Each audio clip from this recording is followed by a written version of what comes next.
આમ તો છેલ્લા ઘણા સમયથી અલગ અલગ સમાજોએ ગુજરાતની અંદર પોતાના સમાજમાં ચાલતા કુરિવાજો હોય છે।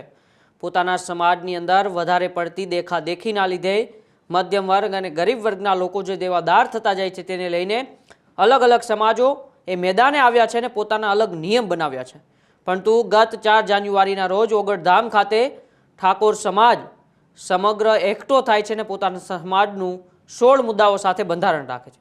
આ બંધારણ બાદ અનેક સમાજોને પ્રેરણા મળે છે અને હવે ઠાકોર સમાજ બાદ રબારી સમાજ પણ મેદાને આવ્યો છે અને આગામી દિવસોની અંદર રબારી સમાજ પોતાના સમાજનું એક બંધારણ બનાવશે અને તેને લઈને જ રબારી સમાજના આગેવાન ગોવાભાઈ રબારી અને અન્ય આગેવાનો શું કહી રહ્યા છે અને ડીસાના શમશેરપુરામાં રબારી સમાજનું એક મહાસંમેલન યોજાશે અને આ પહેલા એક જે બેઠક યોજાય બેઠકની અંદર શું ચર્ચાઓ થઈ આવનારા સમયની અંદર બંધારણની અંદર શું મુદ્દાઓ રાખવાના છે તેને લઈને જ આજે આપણે ચર્ચા કરવી છે અને કેમ એક પછી એક સમાજને પોતાના બંધારણને લઈને મેદાને આવવું પડે છે તેની પણ આજે આપણે વાત કરવી છે।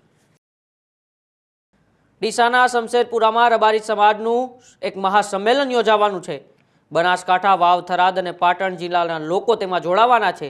મહાસંમેલન આગામી 25 જાન્યુઆરીના રોજ યોજાશે અને ગઈકાલે જ સામાજિક બંધારણને મુદ્દે એક બેઠક પણ યોજાઈ હતી। બેઠક માવજીભાઈ દેસાઈની આગેવાનીમાં મળી હતી। માવજી દેસાઈ રબારી સમાજના દાનવીર રત્ન તરીકે પણ ઓળખાય છે। આમ હવે ઠાકોર સમાજ બાદ ફરી એક વખત ગુજરાતની અંદર એક સમાજ એ પોતાના બંધારણને લઈને આગળ આવ્યું છે। પરંતુ 2 દિવસ પહેલા રબારી સમાજના જ આગેવાન ગોવાભાઈ રબારીએ પહેલ કરી હતી। આવો પહેલા આપણે ગોવાભાઈ રબારીને સાંભળીએ કે 2 દિવસ પહેલા તેમણે રબારી સમાજના બંધારણને લઈને શું કહ્યું હતું। રબારી સમાજને રામ રામ। સમાજના ઘણા સમયથી આપણા રીત રિવાજો માટે ચર્ચાઓ ચાલતી હતી। બધા આગેવાનોની પણ ઈચ્છા હતી કે આપણું સમાજ લેવલનું એક જ બંધારણ થાય। આપણે અગાઉ પણ બંધારણ કર્યું હતું, એમાંથી કંઈક અંશે પાળ્યું, કંઈક અંશે ન પળાયું। પછી ગામે ગામ બંધારણ કર્યું, ગોળ વાઇઝ કર્યું, ઘણાએ સારી રીતે પાળ્યું પણ છે। પરંતુ હવે જ્યારે આ સમયની માંગ છે કે બધાની એકતા અને એક જ બંધારણ હોય તો સમાજના હિત માટે ઘણું સારું છે અને જિલ્લાના તમામ આગેવાનોની પણ આ ઈચ્છા છે કે આવું થવું જોઈએ।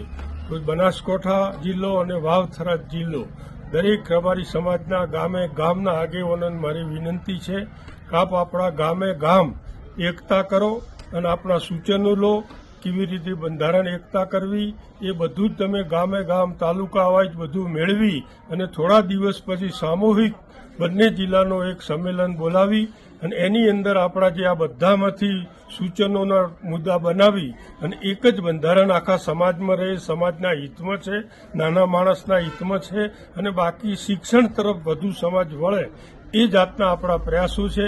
બધા જ આગેવાનો એમાં સંમત છે।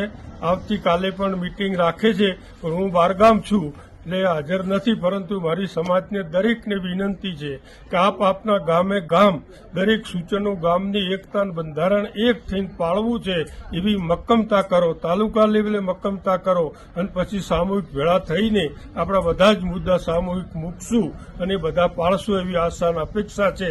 આપ સૌને આટલી મારી વિનંતી છે। તો ગોવાભાઈ રબારીએ કહ્યું કે સમાજની અંદર ચાલતા કુરિવાજો, સમાજના યુવાનો જે વ્યસનો તરફ જઈ રહ્યા છે, સોશિયલ મીડિયાને લીધે સમાજના યુવાનો શિક્ષણ ક્ષેત્રથી ક્યાંક ને ક્યાંક દૂર જતા જાય છે। સમાજની અંદર એવી કેટલી રૂઢિઓ ચાલી આવે છે જેનાથી સમાજના મધ્યમ વર્ગના, સમાજના ગરીબ વર્ગના લોકો એ દેવાદાર બનતા જાય છે અને તેને લઈને જ હવે રબારી સમાજ એક બંધારણ બનાવવાનું છે અને એ માટે જ હવે આગામી 25 તારીખે જ્યારે એક મહાસંમેલન યોજાવાનું છે, પહેલા એક બેઠક મળી અને બેઠકની આગેવાની એ માવજી દેસાઈએ લીધી। માવજી દેસાઈ આમ તો સામાજિક આગેવાન ગણાય છે અને રબારી સમાજના દાનવીર રત્ન તરીકે પણ ઓળખાય છે, પરંતુ એ બેઠકની અંદર શું ચર્ચાઓ થઈ આવો પહેલા આપણે આગેવાનને સાંભળીએ। આજ રોજ સમસ્ત રબારી સમાજ બનાસકાંઠા જિલ્લો, વાવથરાદ જિલ્લો અને પાટણ જિલ્લા સુધીના સમસ્ત રબારી સમાજની નવીન બંધારણ માટે ડીસા ખાતે રબારી ગોપાલક છાત્રાલયના મારફત દેસાઈ શૈક્ષણિક સંકુલની અંદર મીટિંગ રાખવામાં આવી। એમાં બધા જ જિલ્લાના સમાજના શ્રેષ્ઠીઓ, આગેવાનો, વડીલો ખૂબ મોટી સંખ્યાની અંદર ઉપસ્થિત રહ્યા અને આજના સમયની જે માંગ છે એ પ્રકારનું બંધારણ કે ખોટા ખર્ચાઓ ઘટે એકબીજાની દેખાદેખી ઘટે અને સમાજ શિક્ષણ તરફ વળે એ પ્રકારની માંગને પહોંચી વળે એ પ્રકારના બંધારણના સજેશનો લીધા. ખૂબ સારા સજેશનો આવ્યા અને એના પછી આજે સમસ્ત રબારી સમાજ આગેવાનો દ્વારા મહાસંમેલન તારીખ 25/1/2026 અને રવિવારના રોજ દેસાઈ શૈક્ષણિક સંકુલ ખાતે રાખવાનું નક્કી કરવામાં આવ્યું છે અને ખૂબ મોટી સંખ્યાની અંદર સમાજના આગેવાનો આવે, માતાઓ, બહેનો, વડીલો અને કર્મચારી મિત્રો આ મહાસભાની અંદર આવે અને નવીન બંધારણ સમગ્ર સમાજ સ્વીકારે અને સમાજ ખૂબ વિકસિત બને અને આ નવા બંધારણનો અમલ કરી અને સમાજ ખોટા ખર્ચાઓની અંદરથી બહાર આવે અને શિક્ષણની અંદર આગળ વધે એ પ્રકારનો આજરોજ નિર્ધાર કર્યો. એ બેઠકની અંદર સમાજમાં ઘર કરેલા કુરિવાજો દૂર કરવાની પણ ચર્ચા કરવામાં આવી. તો સામાજિક બંધારણ ઘડવાનો પણ નિર્ણય કરાયો. તો શિક્ષણ અને સમાજ સુધારાને પ્રાથમિકતા આપવાની ચર્ચા પણ એ બેઠકની અંદર કરવામાં આવી છે. ઉત્તર ગુજરાતના 3 જિલ્લાના આગેવાનો આ બેઠકની અંદર હાજર રહ્યા હતા.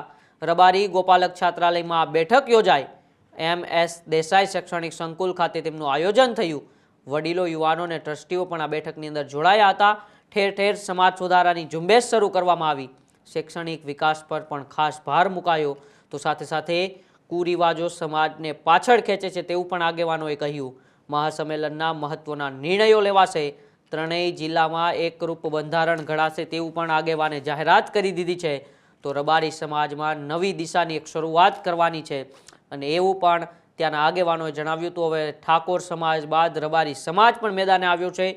સમાજને લઈને આમ તો જે કુરિવાજો ચાલે છે, જે રૂઢિઓ છે, તેને લઈને અલગ અલગ સમાજ છે તે પોતાના સમાજ જીવનને અસર કરતી બાબતો છે તેને લઈને આગળ આવે છે.